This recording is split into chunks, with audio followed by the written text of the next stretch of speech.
Ni kama chukuchuku anaishi Singida yule. Basi tu ndio hivyo. Bana Singida pole bwana kama ametoka.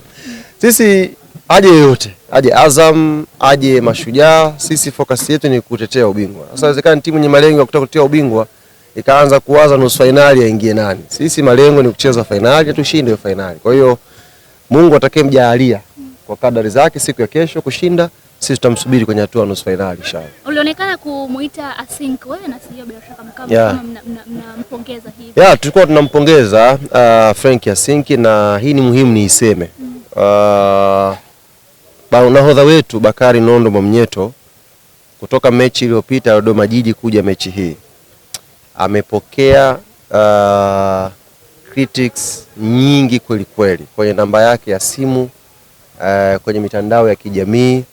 Kwa hiyo psychological hakuwa sawa.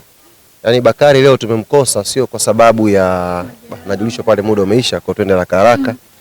Sio kwa sababu ya majeraha, ni kwa sababu hakuwa sawa kichwani.